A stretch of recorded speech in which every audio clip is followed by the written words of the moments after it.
O milagre que mudou a vida de Juliana.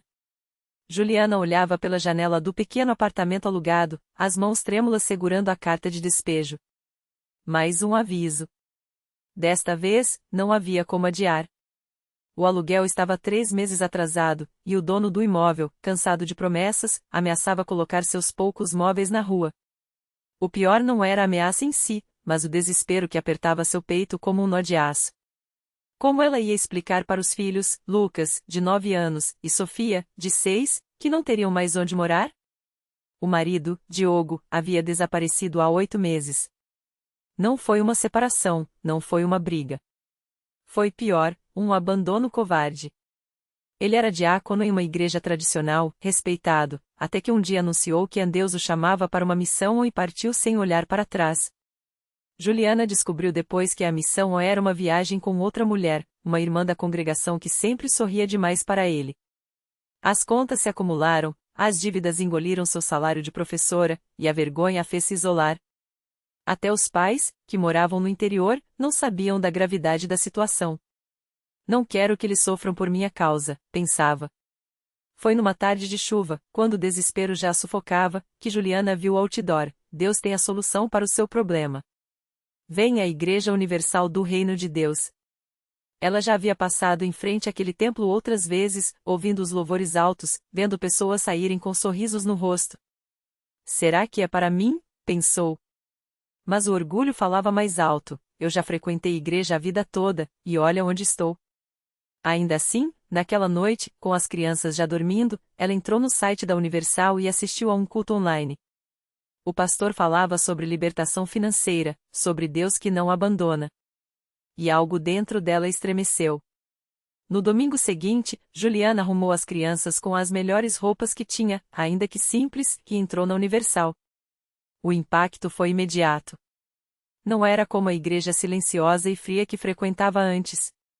Ali, as pessoas cantavam com força, levantavam as mãos, choravam.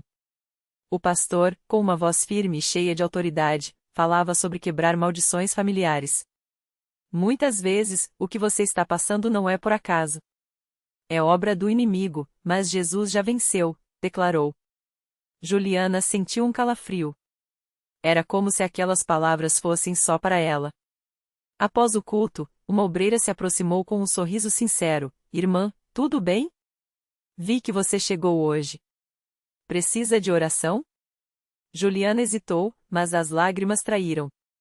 Em minutos, estava no altar, de joelhos, com várias mãos apoiadas em suas costas enquanto o pastor ungia sua testa com óleo. Em nome de Jesus, quebra-se toda maldição de abandono, de traição, de pobreza nesta vida. O sangue de Cristo te libera, clamou.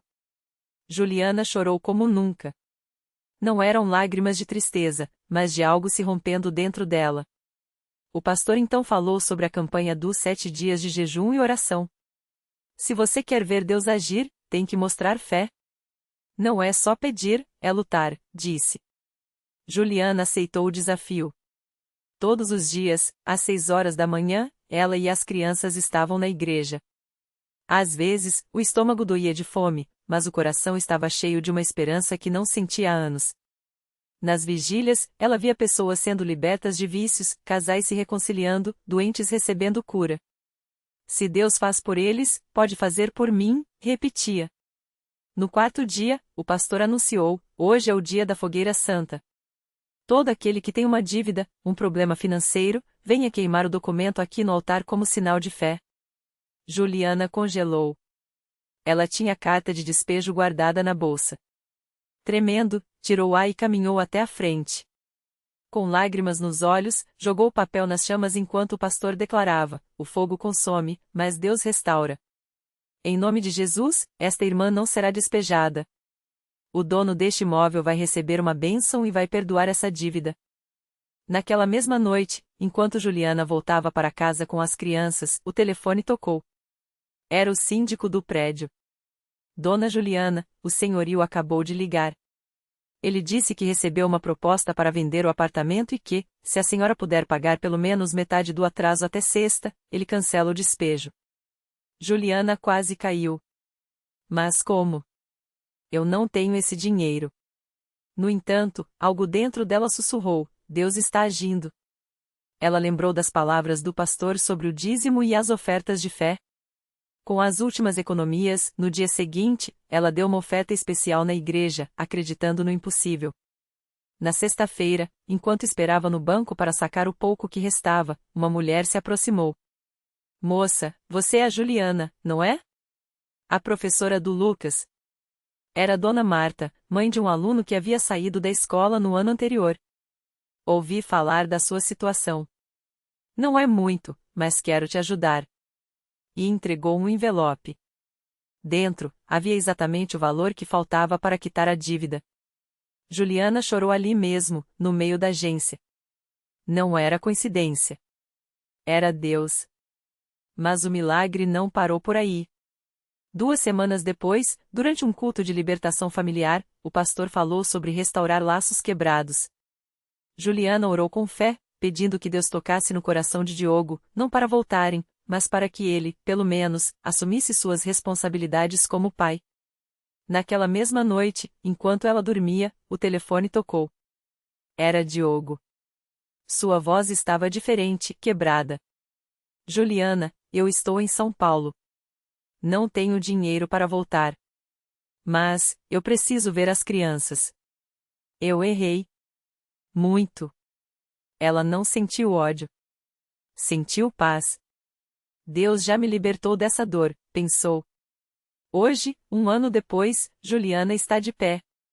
Não só quitou todas as dívidas, como recebeu uma promoção na escola onde trabalha. Diogo, após um longo processo de restauração, hoje ajuda financeiramente com os filhos, e as crianças têm um relacionamento saudável com ele. Mas o maior milagre não foi o dinheiro, nem a casa, nem mesmo a mudança de Diogo. Foi a transformação interior de Juliana. Ela aprendeu que fé não é só acreditar, é agir. Que Deus não abandona, mas às vezes permite que passemos pelo vale para nos fortalecer. Que a Igreja Universal não é um lugar de religião, mas de poder, onde Deus opera o impossível para quem crê de verdade. Hoje, ela é uma das primeiras a chegar nos cultos, sempre com um testemunho de vitória para dar. E quando alguém pergunta como ela conseguiu, ela responde com um sorriso: não fui eu. Foi Deus. E Ele pode fazer por você também. Porque milagres não são contos de fadas. São realidades para quem tem fé. Um dia, enquanto Juliana ajudava na arrumação da igreja depois do culto, uma irmã chamada Mariana se aproximou com os olhos cheios de lágrimas. Juliana, eu preciso falar com você, disse ela, segurando um papel amassado na mão. Era uma carta de despejo. O marido tinha perdido o emprego, as contas estavam atrasadas, e ela não sabia mais o que fazer. Já orei tanto, mas parece que Deus não me ouve, desabafou, com a voz trêmula. Juliana olhou nos olhos dela e, sem hesitar, colocou as mãos em seus ombros. Mariana, eu já estive onde você está. Já chorei no chão do meu quarto achando que tudo tinha acabado. Mas Deus não nos abandona, não. Ele só está preparando algo maior do que a gente consegue enxergar. Ela contou como, no momento mais escuro da sua vida, um simples ato de fé, levar um copo d'água ao altar, tinha mudado tudo. Não foi fácil, não foi rápido, mas foi real. E vai ser real para você também. As duas se ajoelharam ali mesmo, entre as cadeiras da igreja ainda quentes dos irmãos que tinham saído. Juliana orou com uma fé que só quem já viu o impossível se tornar possível pode ter. Senhor, a irmã Mariana está aqui, com o coração partido, mas ela não vai sair daqui assim. O Senhor vai tocar na vida dela hoje, como tocou na minha. Em nome de Jesus, amém. Nos dias seguintes, Juliana não deixou Mariana sozinha. Levou-a aos cultos de terça e sexta, sentou ao seu lado na corrente de oração, e até dividiu o pouco que tinha em casa para ajudar. Até que, numa quinta-feira à noite, durante o culto de descarrego, algo aconteceu. Mariana estava no altar, chorando, quando o pastor parou diante dela e disse: o Senhor me mostrou que tem uma irmã aqui que está prestes a receber uma bênção tão grande que vai abençoar até quem não acredita.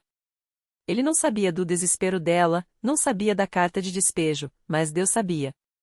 Naquele momento, Mariana sentiu algo que não sentia há meses: esperança. 3 dias depois, o marido de Mariana recebeu uma ligação. Era de um antigo chefe, oferecendo um emprego melhor do que o anterior, com salário suficiente para quitar as dívidas e ainda sobrar.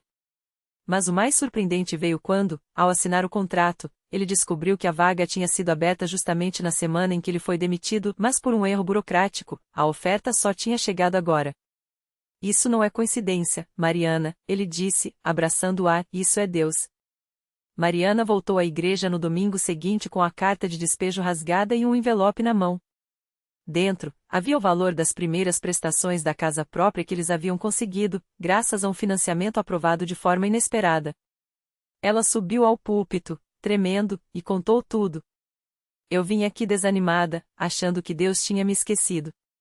Mas ele só estava escrevendo uma história melhor do que a que eu tinha planejado.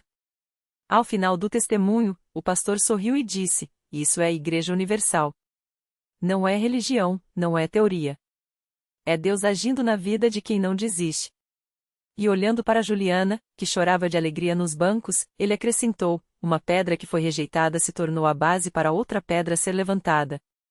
Assim é o reino de Deus. Hoje, Mariana e Juliana são inseparáveis na obra. Juntas, elas visitam outras irmãs que passam por lutas financeiras, levam cestas básicas, oram e compartilham a mesma mensagem: se Deus fez por nós, Ele pode fazer por você. Porque milagres não são privilégios de alguns, são promessas para todos que creem. E a história continua, porque onde há fé, Deus sempre tem mais um capítulo de vitória para escrever. No mesmo dia em que Juliana deu seu testemunho, uma mulher chamada Ana, que estava sentada nos fundos da igreja, não conseguia parar de chorar. Ela tinha chegado ali arrasada, depois de receber um diagnóstico médico que não deixava esperanças, um tumor agressivo, com poucas chances de tratamento. Os médicos haviam dito que ela tinha, no máximo, 6 meses de vida. Mas ao ouvir Juliana falar sobre a fidelidade de Deus, algo dentro dela se mexeu. Se Deus mudou a história delas, por que não pode mudar a minha? Pensou. Ana não tinha coragem de se levantar para pedir oração, mas uma obreira, percebendo seu pranto, aproximou-se e perguntou: minhas irmãs, o que está acontecendo? Entre soluços, Ana contou tudo. A obreira não hesitou, pegou suas mãos e disse: vem comigo. Ela a levou até a frente do altar, onde o pastor ainda estava. Sem nem saber direito como, Ana se viu ajoelhada, com dezenas de mãos estendidas sobre ela em oração. Naquela noite, ela sentiu algo que nunca havia experimentado, uma paz que ultrapassava qualquer entendimento. Não era a cura ainda, mas era a certeza de que não estava sozinha. Na manhã seguinte, Ana acordou com uma força diferente. Foi direto para o hospital fazer novos exames, como o médico havia pedido. Os resultados chegaram e o médico, espantado, chamou-a para ver as imagens. Não entendo, o tumor diminuiu mais de 50% em menos de uma semana. Isso não é normal. Ana sorriu e disse: doutor, eu só sei que ontem eu entreguei minha vida a Deus. O resto é milagre. Mas a história de Ana não parou por aí. Uma semana depois, ela voltou à igreja, dessa vez não mais chorando de dor, mas de gratidão. E foi então que conheceu Mariana e Juliana, que a abraçaram como uma irmã. Deus te usou para me trazer aqui, Ana disse a Juliana. E agora ele vai usar a gente 3 para trazer mais gente, respondeu Mariana, com os olhos brilhando. Elas começaram a visitar o hospital onde Ana havia sido tratada, levando palavras de fé para outros pacientes. Muitos olhavam com desconfiança no início, mas quando viam Ana, antes tão frágil e agora cheia de vida, começavam a ouvir. Alguns aceitavam a oração. Outros, com o tempo, passavam a frequentar a igreja. Um dia, um homem chamado Carlos, que trabalhava como porteiro no hospital, as abordou. Eu vejo vocês aqui toda semana. O que faz vocês terem tanta esperança? Mariana sorriu e respondeu: porque a gente já viu Deus fazer o impossível. E se Ele fez por nós, pode fazer por qualquer um. Carlos, que carregava um vício de anos em álcool e drogas, baixou a cabeça. Eu queria acreditar nisso, mas não sei se ainda tenho jeito. Juliana, que conhecia bem aquele desespero, colocou a mão no ombro dele e disse: eu já estive no fundo do poço também. Mas Deus me tirou de lá. E Ele não faz acepção de pessoas.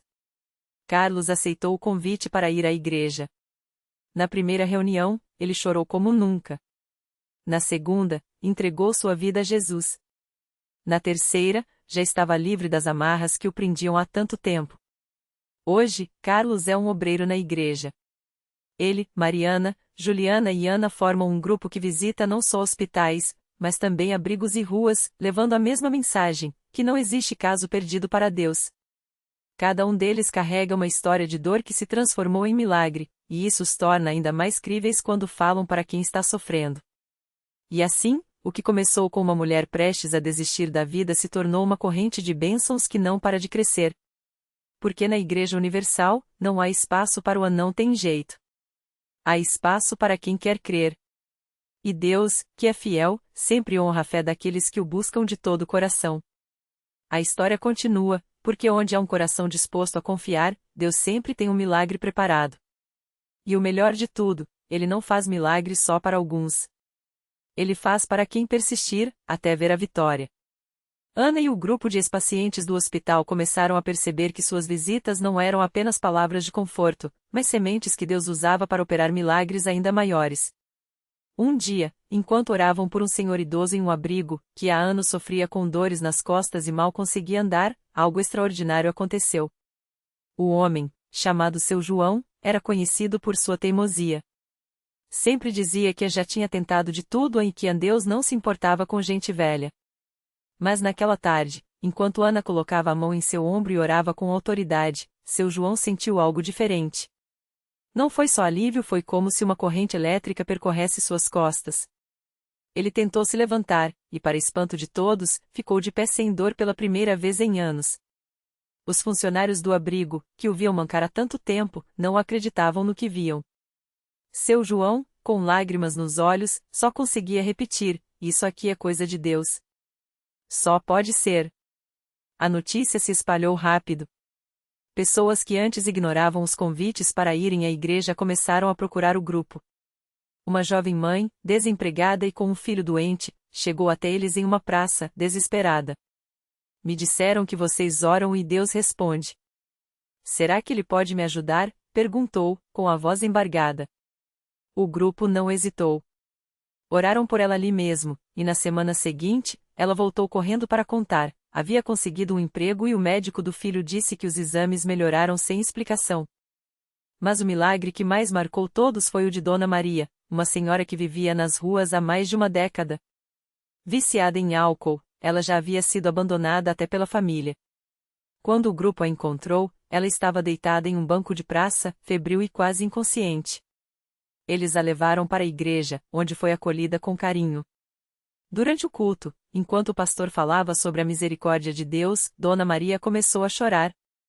Não foi um choro de dor, mas de alívio, como se algo dentro dela estivesse se quebrando. Naquela noite, ela entregou a vida a Jesus e, para surpresa de todos, nunca mais tocou em álcool. Hoje, ela é uma das voluntárias mais dedicadas do grupo, sempre pronta a dizer: "Se Deus mudou minha vida, Ele pode mudar a de qualquer um." Os milagres se multiplicavam, e o que antes era um pequeno grupo de ex-pacientes se tornou um movimento dentro da igreja. Gente de todas as idades, com os mais diversos problemas, passava a frequentar os cultos depois de ouvir aqueles testemunhos vivos. Médicos que antes duvidavam começaram a ficar intrigados com as recuperações inexplicáveis de pacientes que frequentavam a Igreja Universal.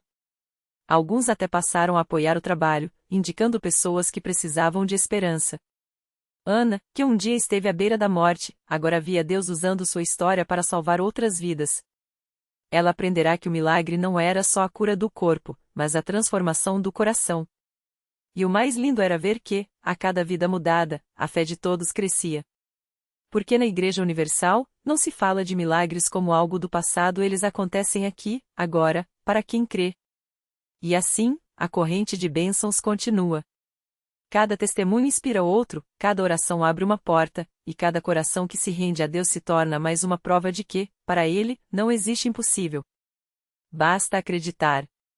Basta persistir. Porque quando o homem diz não tem jeito, Deus diz: eu tenho. E Ele sempre cumpre. Ana não imaginava que sua vida se tornaria um farol de esperança para tanta gente. Mas foi exatamente isso que aconteceu. Um dia, enquanto ela ajudava na distribuição de alimentos no Tenda da Fé, uma mulher chamada Marisa se aproximou com os olhos cheios de lágrimas. Ela carregava no colo um bebê de poucos meses, pálido e fraco, com um diagnóstico que os médicos chamavam de sem solução. Minha filha tem uma doença rara no coração, disse Marisa, com a voz embargada. Os médicos disseram que só um transplante poderia salvar, mas a fila é longa, e ela não tem tempo. Eu já não sei mais o que fazer. Ana olhou para aquele rostinho pequenino, lembrava-se de quando esteve deitada na maca do hospital, ouvindo os mesmos anãos-andus médicos. Ela segurou a mão de Marisa com firmeza e disse: Eu também ouvi que não tinha jeito. Mas Deus fez o impossível por mim. E Ele vai fazer por sua filha também. Naquela mesma noite, durante a reunião dos jovens, o pastor chamou Ana e Marisa para frente. O templo lotado ouviu a história daquela mãe desesperada, e as lágrimas caíram enquanto todos se uniam em oração. O pastor impôs as mãos sobre a criança e declarou: Em nome de Jesus, este coração é curado. O sangue de Cristo flui nas veias desta menina, e ela viverá para louvar a Deus. Os dias passaram, e Marisa levou a filha de volta ao hospital para novos exames. Os médicos, incrédulos, confirmaram: o coração da pequena Laura estava normal. Não havia mais sinais da doença. Não teve transplante, não teve cirurgia. Só a mão de Deus. A notícia se espalhou como fogo. Jornais locais vieram buscar o testemunho, e até médicos que antes duvidavam começaram a questionar: como uma criança à beira da morte se curou tão rápido? Mas quem estava na igreja já sabia a resposta. Era mais um milagre vivo, mais uma prova de que Deus não mudou. Laura cresceu saudável, e Marisa se tornou uma das mais fiéis servas da obra. Ela agora ajuda outras mães que chegam com filhos doentes, compartilhando a mesma mensagem que um dia salvou sua filha. Não desista. Deus ainda faz milagres. E assim, a corrente não parou. Cada vida tocada se tornou um elo forte, unindo histórias de dor transformadas em alegria. Na Igreja Universal, não são só palavras que se ouvem, são vidas que se veem mudadas. Porque quando o homem olha para os problemas, Deus olha para a fé. E onde há fé, o impossível se torna real. Ana, que já havia sido curada, agora via milagres se multiplicarem através dela. E o mais bonito era saber que tudo aquilo não era coincidência, nem sorte. Era o poder de Deus agindo, aqui e agora, para quem crê de verdade. Porque Ele nunca falha. Nunca desiste. E quando parece que tudo acabou, é justamente ali que Ele começa a agir. O último elo da corrente. Anos depois, a pequena Laura, agora uma adolescente cheia de vida, entrou na igreja ao lado da mãe. Desta vez, não era por uma doença, mas para testemunhar. No altar, uma mulher chorava abraçada ao filho, um menino de 8 anos com um diagnóstico sem esperança. Seus olhos, cansados de tantos anãos-andus médicos, encontraram os de Ana. Sem dizer nada, Laura estendeu a mão e colocou no colo daquela mãe um papel dobrado. Era o mesmo versículo que sua própria mãe havia recebido anos antes: tudo é possível ao que crê. É Marcos 9:23. A mulher olhou para Ana, que sorriu e sussurrou: não desista. Deus ainda faz milagres. Semanas depois, o menino voltou correndo pelo mesmo corredor, livre da doença. Sua mãe, aos prantos, abraçou Ana e Laura, e a corrente se fechou, mais um elo de fé, mais uma história de dor virada em testemunho. Reflexão final. A vida nos ensina que os milagres não são exceções, são respostas para quem persiste. Ana poderia ter desistido no primeiro anão, mas escolheu acreditar que Deus escreve além do que os olhos veem. O impossível não é uma parede, mas um convite: confie em mim, e você verá. Lição de vida. A fé não nega a dor, mas a transforma em ponte para o milagre. Quando compartilhamos nossa vitória, tornamo-nos parte da vitória de alguém mais. Porque Deus não age sozinho, Ele usa mãos dispostas, corações que não desistem e vozes que ecoam: espere. Ainda mais. E assim, o que começou como um grito de socorro vira um coro de gratidão, a prova de que, onde a medicina para, a fé continua. E onde a fé está, Deus age. Sempre.